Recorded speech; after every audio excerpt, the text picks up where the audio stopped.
All right. Thanks, guys. If you're here listening, thank you for checking out my channel, talking to myself in the dark.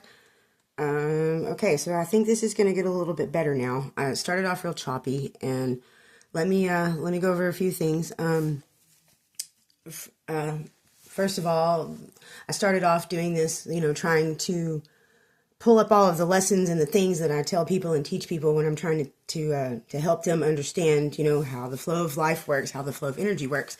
And it really wasn't working out for me too good because it's different whenever you have somebody in front of you with a problem that you can relate to that person with that problem and you can discuss it with them like that, as opposed to having to sit here in a room talking to my phone, and I feel so silly doing it. And I think that's why I was so jumpy in the first few videos. So, if you skip those, you skip those. It doesn't matter. Those are still lessons, but they may not come out the way that you would, in a manner where you would understand.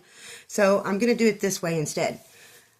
So we're going to tell a story. We're going to tell a story of my life. All right. And usually stories start at the beginning of the story, but I'm actually going to start at the end, with the, finale. And then we'll work our way back, and then once you get the whole picture, then you will understand exactly what this channel is about, why I created it. And I hope that these messages get to everybody that needs to hear them. So I don't know if I'm going to post any more videos after I finish this little project or not. For the simple fact that, I'm kind of not necessarily done with light work, but I'm probably going to go into retirement.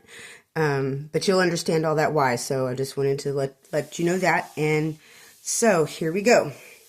So I'm going to start at the beginning of my story. I'll try to make it quick so that it's not a whole, you don't lose interest. And this whole last year of my life has been a hell year.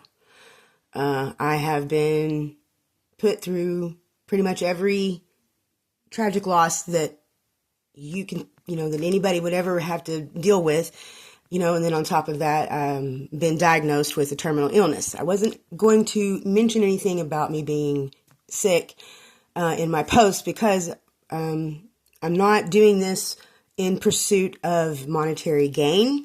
I'm not doing this in pursuit of sympathy or pity or anything like that. So I wasn't even going to mention my diagnosis. I just know that I have been diagnosed with a terminal condition, and I know my time's running out. And I'm gonna tell y'all about last time I was in the hospital. So in the beginning of the year, I had a really bad episode of hypoxia. An ambulance was called, and I was hauled off to the hospital to be treated. And I was in the hospital for a week. And so the conditions that I have advanced stage heart failure, and due to pulmonary hypertension. And there's no cure for heart failure. You get a transplant.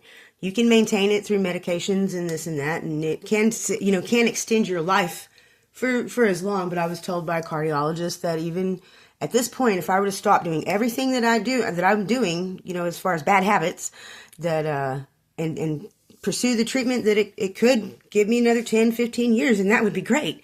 But at the same time, at any point in time, my heart, because of the advancement of the illness and how far progressed it is, that at any point in time, I could just basically, my heart will stop, and that'll be that. And there's no bringing back. There's no resuscitation from that. Once it's done, it's done. The last beat will be the last beat, and that'll be it. So I feel like so urgently pressed to do this.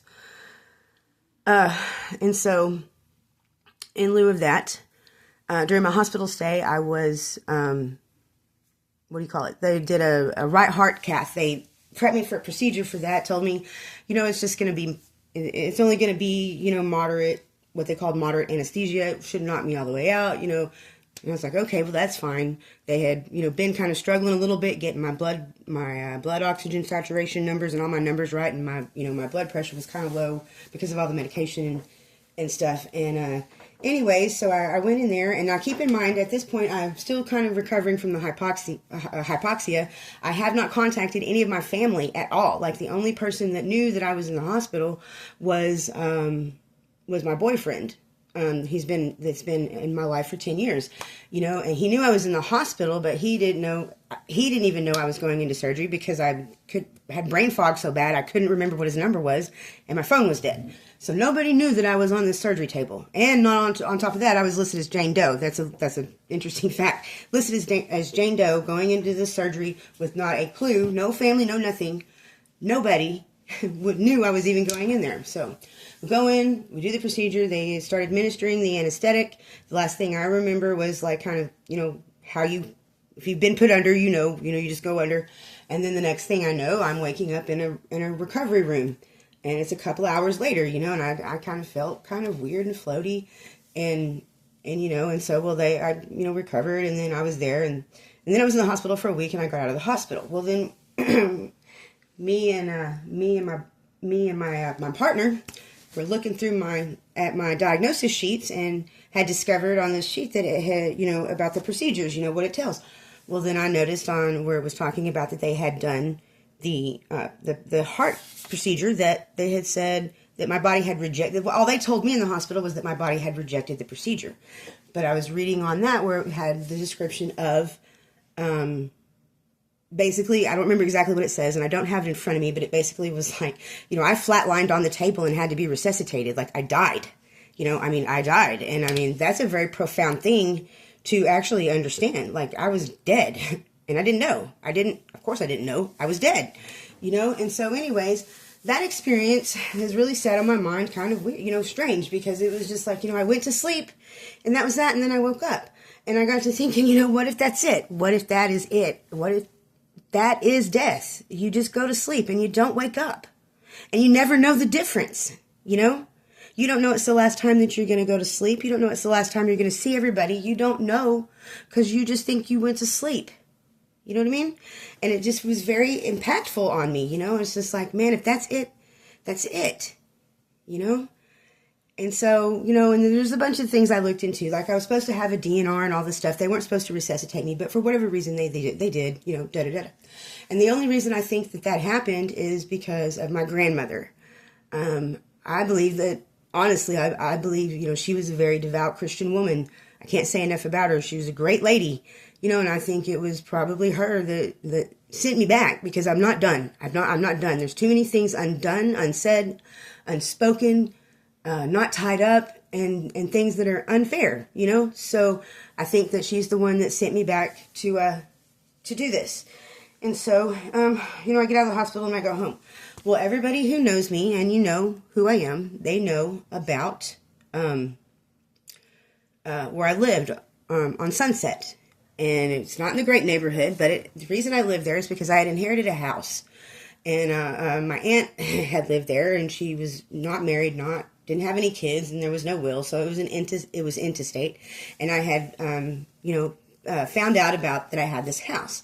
Now, this house had sat there, before I got there, back in 2020, it had sat there for like 3 years before, I was made aware that this house was sitting there, which, that in itself, there's other family members, and we all inherited it, but I was not told about the house, until I stumbled across it and, started making phone calls like, hey, what's up with this house?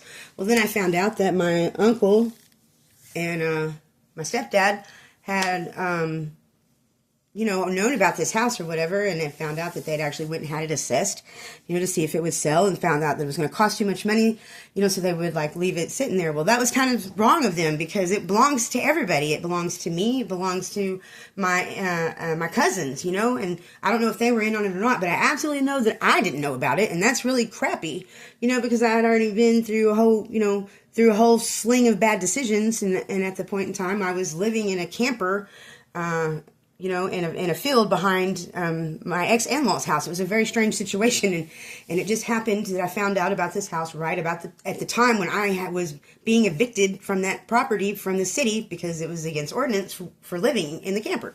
And so it came right along in divine timing for me, because I needed a house. And so we moved in, and we raised dogs, and we just kind of went about our life for a while. Well, eventually, people would start to come around, and I'm not, by any means qualified for counseling, or I've never been particularly, churchy or anything to go to church or religious, but I know that I'm very, very spiritual, and I have researched so many things, trying to get to the bottom of how I can help other people understand the process of the spirituality, how to connect to spirit, and how to move about in the physical world, so that you can, so that your soul can ascend back to source. Basically, I mean, Christians call it, how you are able to get to heaven, to be able to get to heaven, everybody calls it something different, but that's what I call it.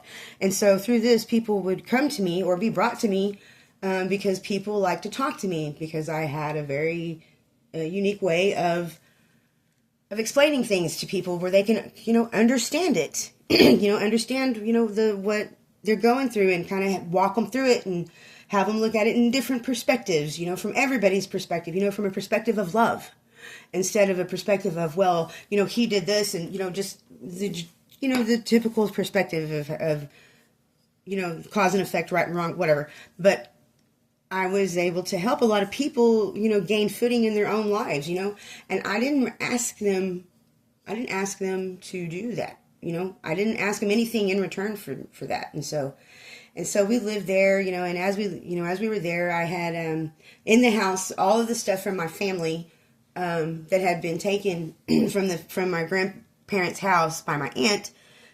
It was a bunch of family member, everything that we had, the family memorabilia, all the stuff, the pictures and all of the little things and the Christmas cards and, all that kind of stuff, that everything my grandma kept. Like, she kept everything.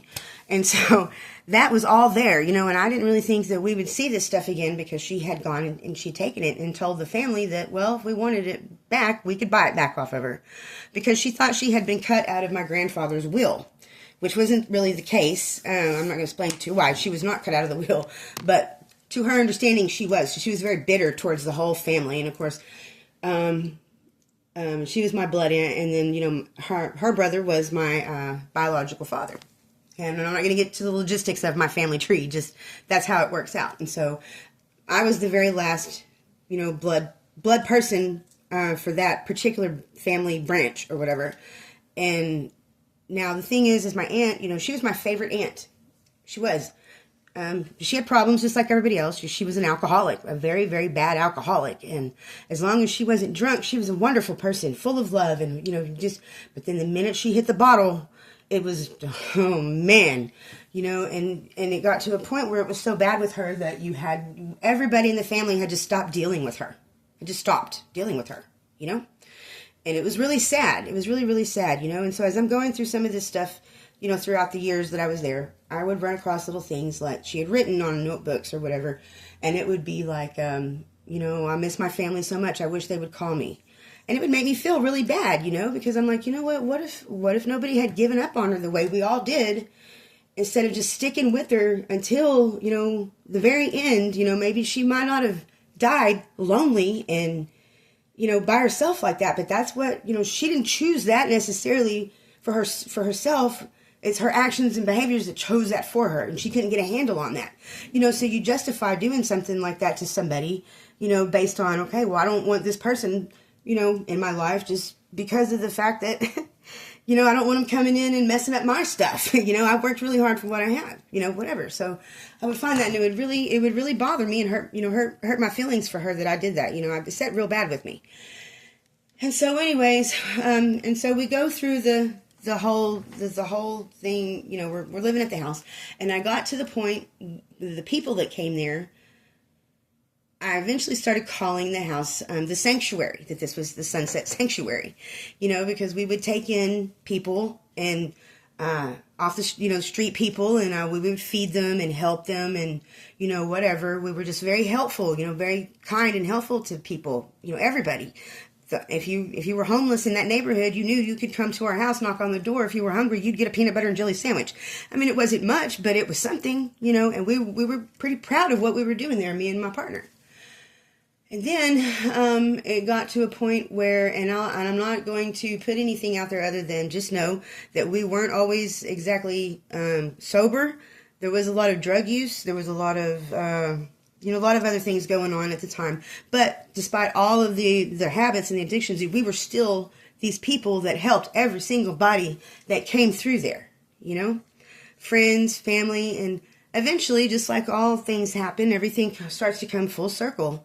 And old friends would come around, like necessarily they might not have been my friends back in the day, but they were my husband's friends or, whatever. And so we would again help people. And so a lot of things happened though at one point when I allowed somebody to come into my house that I kind of had a bad feeling about letting this girl come in my house. But I'm not judgmental, and I don't ever turn anybody away because I take pride in being a light worker and spreading the light and trying to help people figure out what they need to heal in themselves in order to move past whatever blockages they had. This particular girl, she had been around my husband and my husband's, her family for a really long time. He felt really connected to this girl, and so I just thought, okay, well, I'll help her.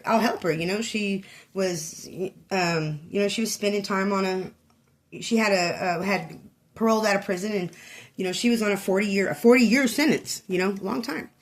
And so anyways, I got I seen the message or whatever, and it was something in me told me not to freaking answer this message, but I'm just, it's not who I am. It's not who I am, And I'd also become victim of my husband's ex-wife over the years before he was with me, when he was with her, we were still friends, me and my husband were prior to all of this because we had dated prior to their marriage. And, but she was she had a lot of insecurities, she was handicapped and, she just had a lot of insecurities and stuff. And I didn't want to be a source of stress for her in her marriage. And so, they were married for 11 years and I went through that whole, 11 years. I think I tried to get a hold of him 2 times that I remember, that I'd send messages. One was about some artwork or something. And the second one was a message I sent him after his only child had died to see how he was processing through that, and both times he didn't get either one. In fact, she intercepted it, deleted it, called my mother or his mother to tell my mother to tell me to quit meddling in their marriage. Like I was really meddling in their marriage. I mean, now this same girl, she went and she had inherited a car through her family and needed to hide it from some other family or something. And, she didn't have a problem bringing it to my house and put it in my mom's backyard, but she sure had a problem with me saying, hey, man, how are you doing? Checking, being a friend, being a friend. It wasn't nothing like that. And I had no intentions of doing anything other than just checking on him, because I'm not going to I'm the way I am. I've been in situations, where I've had people meddle in my relationship, and I've actually at one time only, I did have a relationship with a married man. That's how I got my oldest daughter. And so anyways, through all those learning experiences, I still moved correctly. Wasn't a home wrecker. My oldest daughter's father's still married to her. I wasn't a home wrecker, nothing. I didn't cause no drama for nobody. Nobody over the years, and I always stayed respectful, and I stayed respectful, and I stayed away from people's, relationships, and if I knew for a shit sure fact that somebody was going to have an issue with me being involved in their, with their person, then, and I would just kind of steer clear and be real respectful. That's how I move, And so anyways, so it all comes about where, they split, and that's, me and him, we hooked back up, together after, I think it was 12 years of, before the first time we were together. And so anyways, fast forward, and here we were in this house. And so all these people started coming around, and one of the people, and I know, let me explain this to you. I know what kind of people came through my front door. I know every single type of person that came through my front door. Let me repeat. It was a sanctuary, not a courthouse. It was a sanctuary, not a church house. And so we let in, everybody that needed help. It didn't matter if you were a dog needing help or a snake needing help. You still got to come in. And everybody who walked in my front door knew that about the type of people that we dealt with.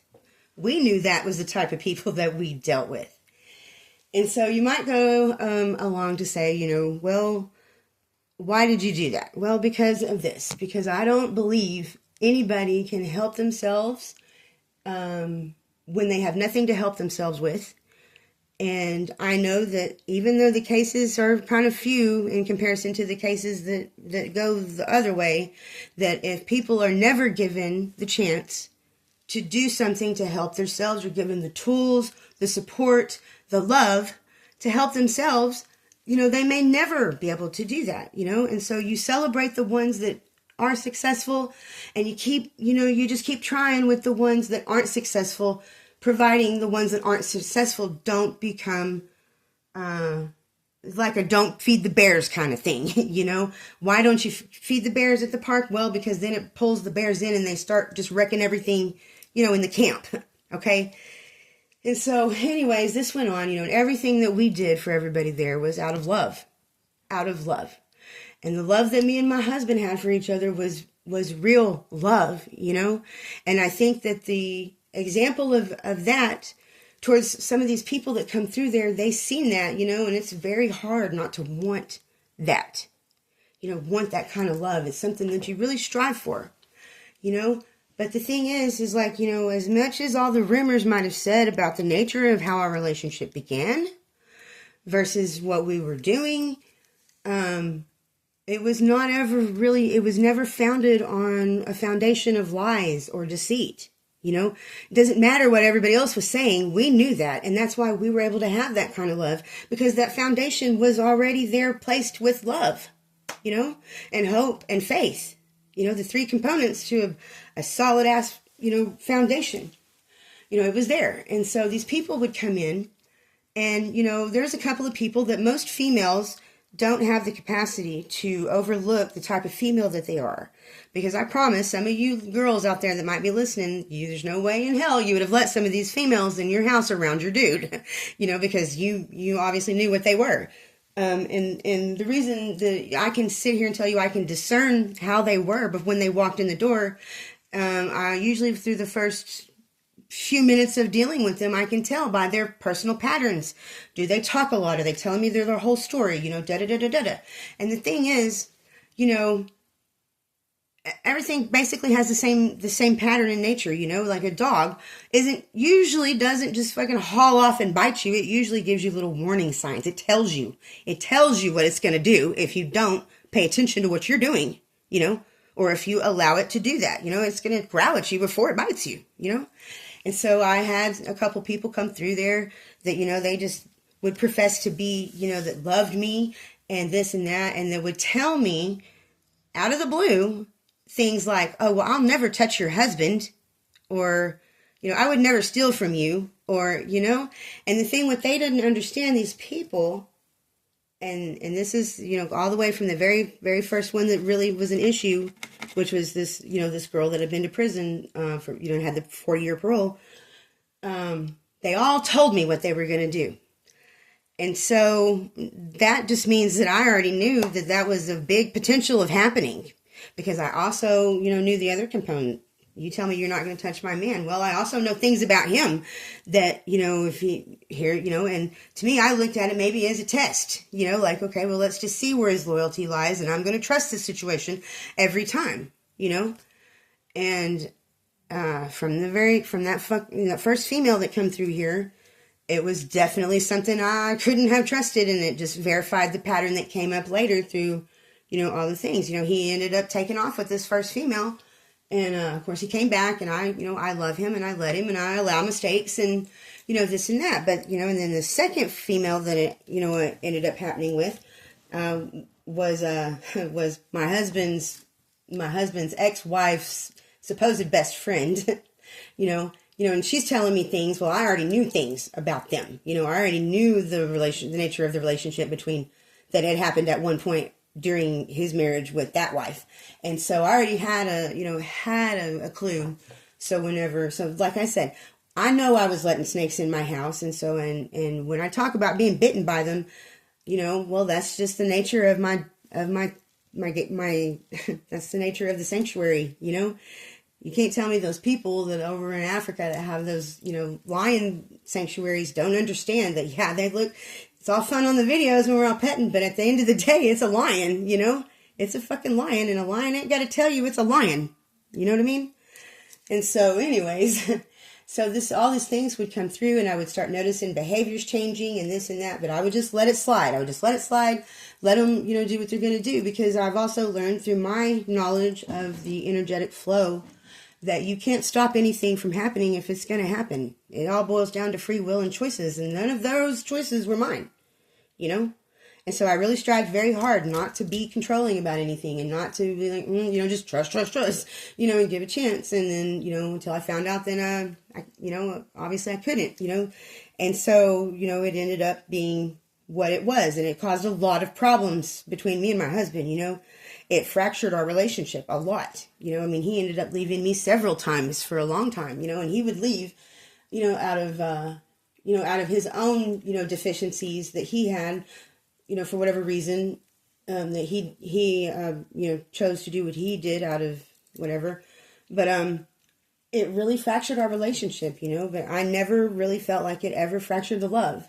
It might have knocked the structure, but it didn't crack the foundation of what I knew I felt for him. And so anyways, we sit there at the sanctuary on Sunset, and it just ended up being a very toxic environment. The house was real run down, and the whole plan of us going there was to try to get it fixed up, you know, to be a home for my children. And, you know, but this last leg of the house was the last leg of the house, you know, and I was diagnosed with this illness at the beginning of the year. I was diagnosed a couple years ago, but it's come to this point with my illness at the beginning of the year. And, you know, like last year, my husband ended up leaving with the first female from prison. He took off with her and had basically ghosted me for 9 months. Like, not a stinking peep. Crickets, and radio silence for 9 straight months. All right. And so anyways, he had, you know, returned for that. And I tried to, you know, did the best that I could to nurture him through that, through my own pain, because I was in the same amount of pain when he came back that I was when he left, you know. I mean, it was just very painful, you know, and didn't really do the things that I needed to do in the 9 months he was gone to truly heal myself from that, you know, and that's my fault. But, you know, after people hurt you so many times, they betray you so many times, you know, you get to a point where it's just like, you know, you just kind of like, you know, it'll heal up and it'll be a scar, you know, but it never fully healed this time, you know, and it didn't. But I still gave it my all, you know, I still, throughout all of it, you know, I still pushed to be what I felt like he needed to be the whole time, you know, and I'm not dogging him at all. I just don't think he was really aware of what he was doing any more than I might not have been aware of how I was just making it worse for him, you know. But, you know, so throughout the whole time, he breadcrumbed me and, you know, this and that, and I'm just sitting here, you know, surviving on breadcrumbs, you know, just trying to stay there until things got better, or, you know, whatever. And I just, you know, it is what it is, you know. But when I let him come back this last time, I had told him, look, I'm not doing this with you again. I won't do it again. And if I have to deal with this female problem, and you haven't, after the third time that you've done this, have not learned to, the lesson that whatever you keep repeating it for, and you haven't fucking learned, then I will leave. You can stay here, and I will fucking leave. Because, you know, then it's after 3 times, I'm sorry, I have a 3 times rule on stuff, and, you know, you do it once, that's a mistake. You do it twice, that's a decision. The third time is a pattern established. And so I'm like, no. And so he ended up doing it again a couple of months ago. And, you know, when it came to light that that's what was going down, I packed my clothes and all my crystals, my seashells, every Bible, because I told you my grandma was she was a very Christian woman, and so there was like 100 Bibles in the house. But I packed the box full of Bibles and my healing crystals, my smudge bowl, my clothes, and I left. And when I say I left, I'm telling y'all, I left. I moved 2 freaking states away. I left. And I told him, and he kept coming in that last day I was there, and he was like, well, look, I told you I was coming home today. And I was like, yeah, well, I told you a week ago I was leaving, because you're doing this, and I'm in it. So here we are. And I left. And I don't think that anybody at that house understood how profound of a movement the impact it was going to have on everybody, me leaving.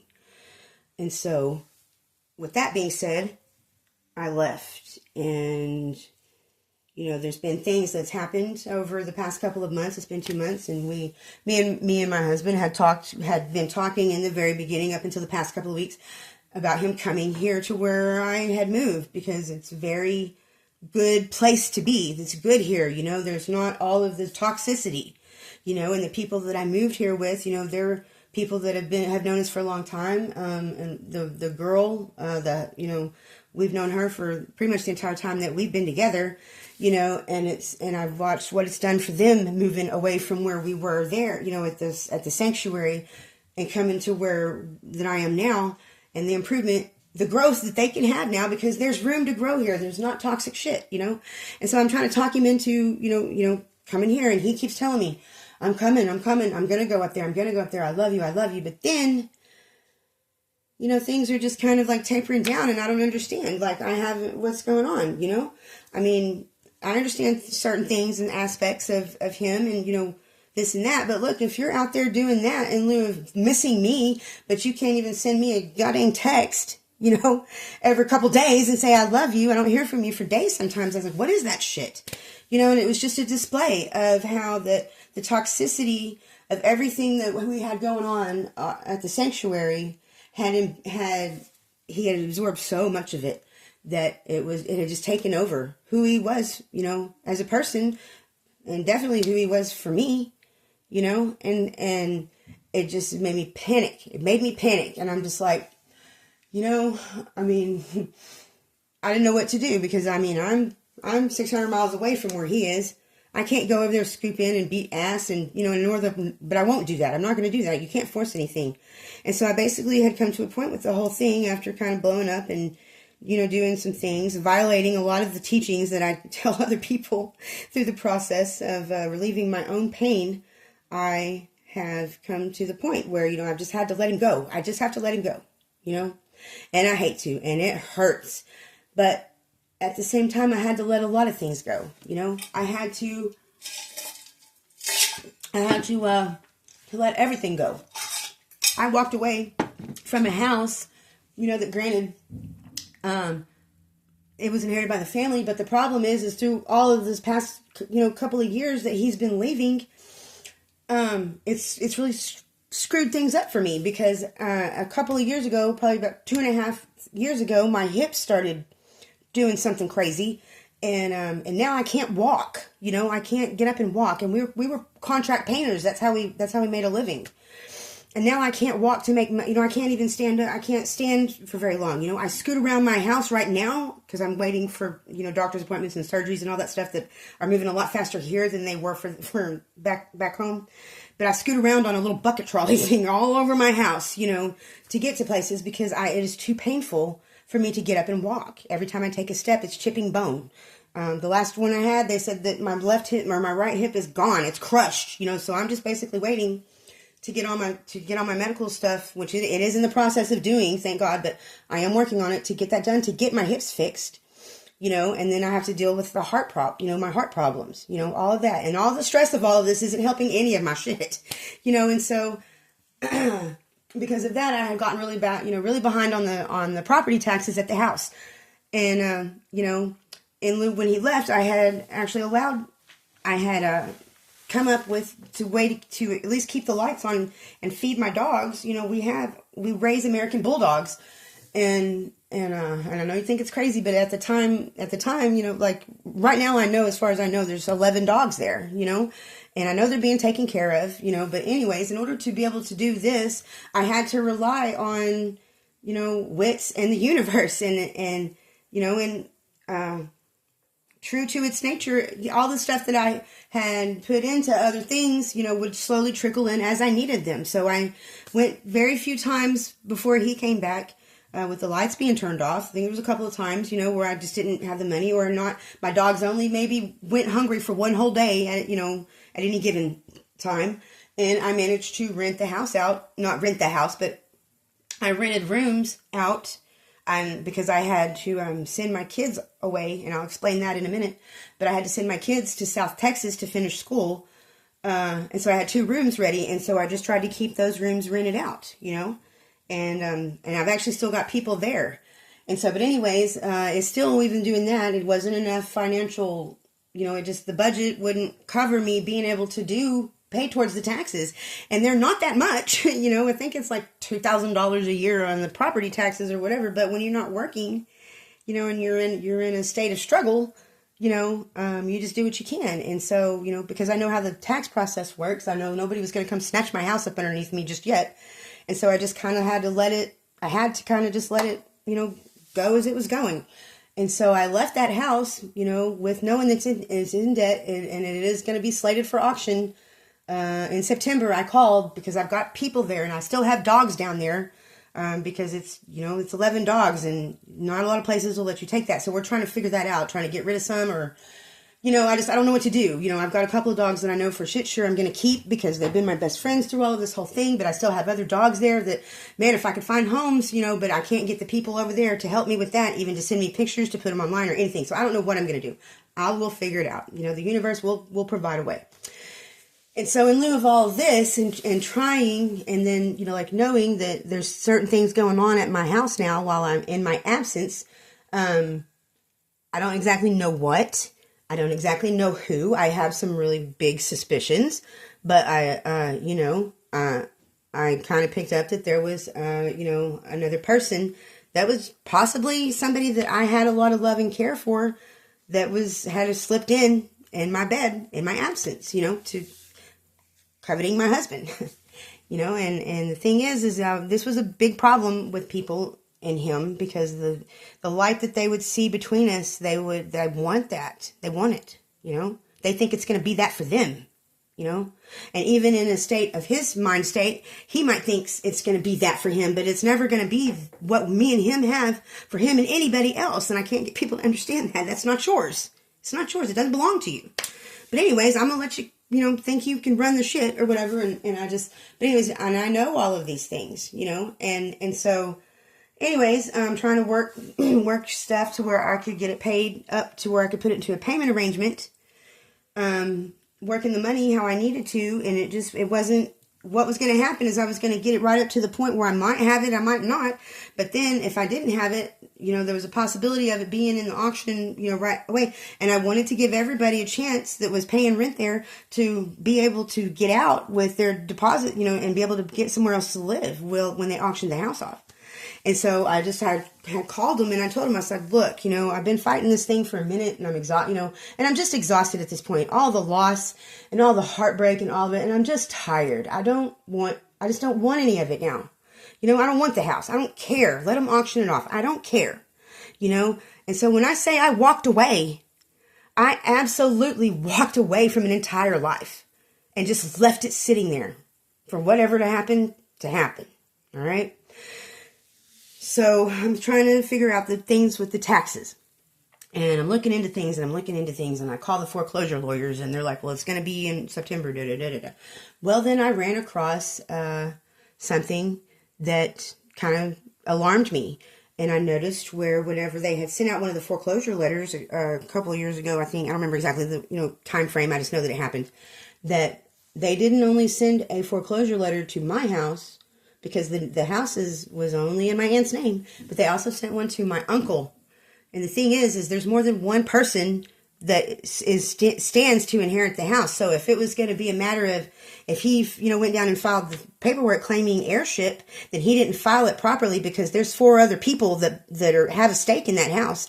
And I always thought that, I would always have the majority, because I was the only blood heir to the set of my aunt's, it was, anyways, to the inheritance laws, that I had 2/5 versus all their 1/5. That's what I thought. And I did, up until I didn't file the paperwork, in the time that you can file it for probate. I didn't file it because I wasn't trying to do that. I wasn't trying to do that. I wasn't trying to take anybody for anything. I was just trying to have a home.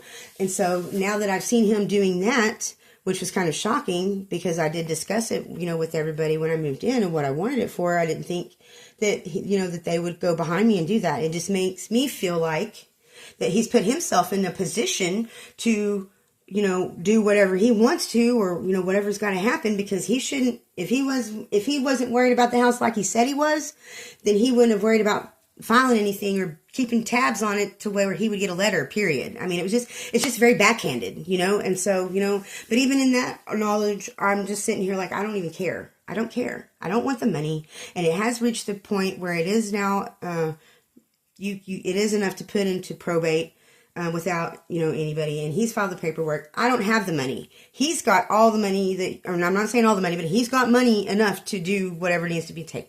So if he wants to do that and he wants to, go that route, then that's on him, but he knows what he's doing. He knows that there's other people that have a stake in that and that we all deserve to be cut equally. And he also knows that whenever my grandparents died, how all of that unfolded as well. And if it's a matter of wanting to keep it from my, my other uncle, well, I also have, information on my other uncle that the other uncle doesn't know about, of things that were kept out of my grandfather's estate that were never reported just because they weren't in my grandfather's name. They were in my mother's name. It's very backhanded, and that whole issue is the reason why I don't have anything to do with my family. Because I see how you move, and guess what? You don't know that, but I do. And that's why I'm clearing away from it, because I don't care how Christian you say you are, all of that shit is foul. It is all foul. And if you were any kind of family, you wouldn't behave that way. And the way I've always been treated, my whole life, I've never done anything. I mean, I did get in a little bit of trouble, which is why my mom, has custody of my oldest, had raised my oldest kid, but she backhanded me on that too, really. But it's still all my fault because I didn't do what I needed to do, as in ways of hiring a lawyer and fighting her for my kid. Just because I didn't want to upset the familiar balance of everything that I thought I would always be able to rely on, and then now it's come to a point, my daughter, she's 26, and that happened when my daughter was 3, and I haven't spoken to my family members very, very few times, and only in matters of emergencies, funerals, or hospitals, that I've even spoke to my family. They don't call and check on me. I don't call and bother them. We just leave each other alone.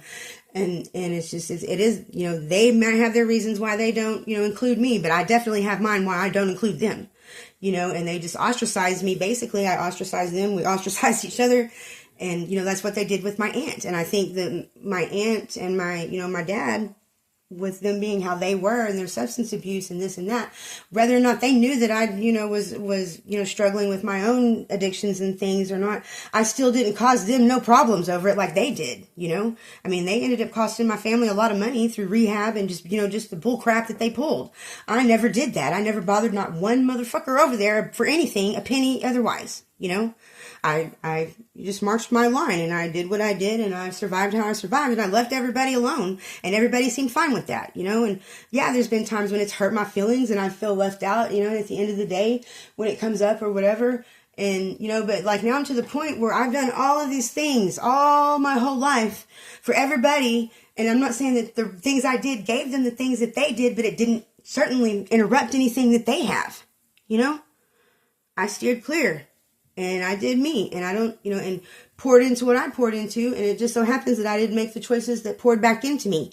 And so now I'm sitting here, I'm 47 years old, I'm in this room, and I just lost my entire life, I mean, everything's gone, no husband, no dogs, no kid, my kids are a different story, I'll get into that in a minute, no house, and I'm sitting in a room 600 miles away from where I grew up, and where I have, where my roots are, with my friends that have managed to somehow get the hell out too and have a space for me because of the things that I helped them with. They have a space for me here. So everything's looking up and rolling, but I'm still sitting here, talking to myself in the dark, trying to figure out, why is it like this? Where did I go wrong? And it's like, you have all these things, girl. You got all these things and all these secrets and all these, problems, and somehow you've always managed to make it because, you know how that's how the universe flows and what you put into it. And that's what I get back at the end is love. It's all love. And so I'm coming up on a time when everything has been so stressful. Like, I'm still going to, be in the pursuit of treatment. But, now I don't feel like I have very long for some reason. Like I'm not going to be here. And my girls, I had to send them down to South Texas because my oldest daughter went through a horrible tragedy about a little over a year ago. And she, basically her boyfriend they had gone out shooting skeet or whatever. I think I explained that actually. I think it's called in Let Them Dummies Lie. Look that video and that'll tell you the story of Alex. But anyway, so I'm sitting here through all of this loss and just all this stuff going on and, and I'm just depressed and I just really don't feel like, doing anything. I can't make money. I don't, what I'm saying? I'm dependent upon my people here, which they got me, but just like I know that happens with everything else, I know at some point or another, just like any resource that you pull from and you really can't put back into, it's going to eventually deplete and die. And I'm not trying to do that to them because I have a lot of love for them, and I'm not trying to be a leech. I'm not trying to be a bum for anybody, I just need to, do what I do to make it. And so I stumbled across, I finally started putting a bunch of stuff together. And I finally came to the conclusion through watching tarot and kind of being addicted to it a little bit. I noticed that some of the tarot readings talk about a divination abuser and this and that, but that's not really what I was doing. I listened to it because there's some of it's really funny and, it just kept me entertained.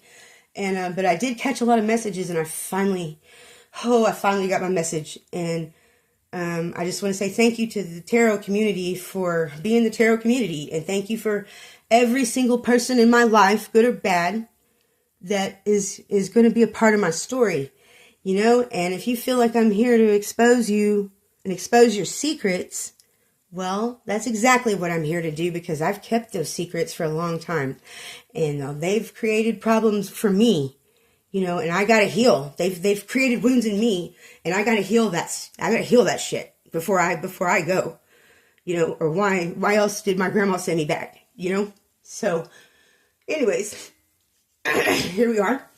And so welcome to Talking to Myself in the Dark. And this is the very last chapter of my story.